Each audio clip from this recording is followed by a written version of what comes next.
This is a book about the history of the border that really defines Canada and the United States. So this is sort of the birth of both countries. It's sort of a moment of incredible change and solidification, but also a moment of fluidity, of continuance, of this sort of continued brotherhood or sisterhood that links these countries together, and the difficult history behind it. So it's a history of drawing borders on land that you do not actually control.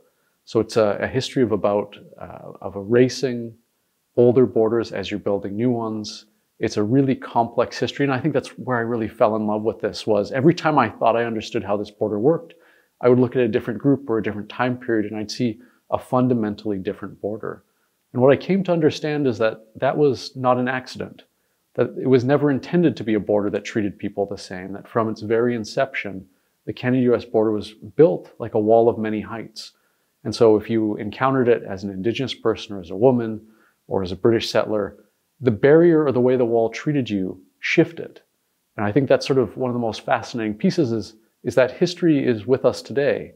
And so the book is sort of about where this emerges and how this develops and the implications that this has left us with when you visit an airport or a train station or you try and cross by a car. One of the things that I was hoping to do with this book is to create a much larger framework than had really existed about the border before. There are incredible books on the Chinese experience with Chinese exclusion in the United States, or the Lakota's experience, or the Stalos experience with the border.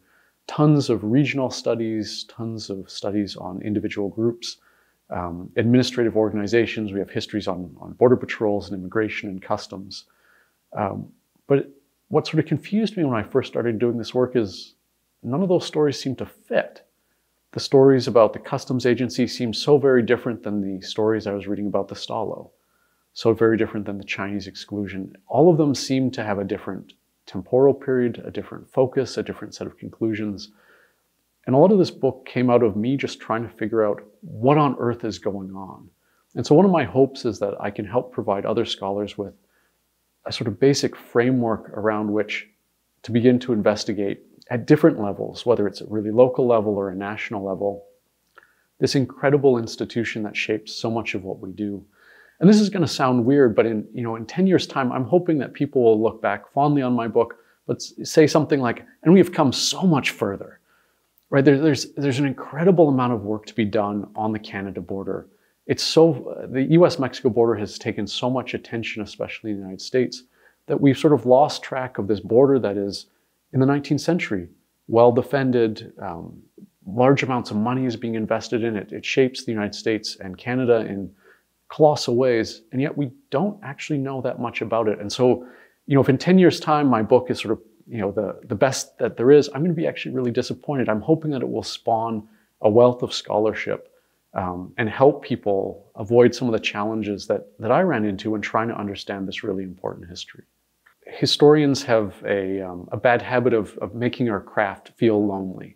Sitting in a dusty archive, one name appears on a monograph. But I think one of the things that I'm hoping the audience will sort of get out of this project is how many people helped. More than 80 people contributed, students, faculty members, community members lended their knowledge. And I think one of the successes of the book is simply because of the scale at which support was given. And so one of my hopes is that people take out of this book that most of the best work that we do is done in teams, and that we need to get rid of this sort of older idea that historians are sort of doing this on their own, because I don't think that's often the case. And I think our ability to engage with the public is reliant on having dozens of different contributors to make our work as strong as it can be. One of the things that surprised me the most was that when you're building a border, one of the first ways that you make a border powerful is by restricting your own power. And I was expecting the opposite, right? That, when you're building a border, it's about imposing power on someone else. But the first moment, especially when you're sort of weak, it's restricting your own authority, your own ability to cross a border and pull back criminals, your own ability to extend power into foreign lands. That's really what you're drawing, is the edges of your own power. And so when you mention the Lakota, this is one of these sort of shocking points for both Canada, Britain, and the United States as they're building this border. It's really frustrating. You're spending all of this money surveying a border, you're spending all of this money sending personnel, enforcing, creating new rules that are so complex it takes volumes and volumes of information. And then, understandably, the people on the ground are quite smart, and they think, I can make money off this border, or I can escape to freedom off this border, or I can use this border that's being created for something completely different than what it was intended to do.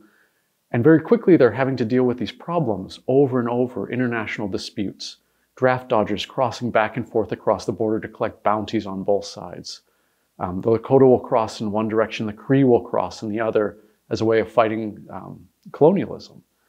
And so I think that's one of the really interesting legacies of the border is it's not just built at the national level. I think that was one of the big takeaways that I learned was how important these local disputes were, that they filtered all the way up to the national level and fundamentally changed the world that we live in today.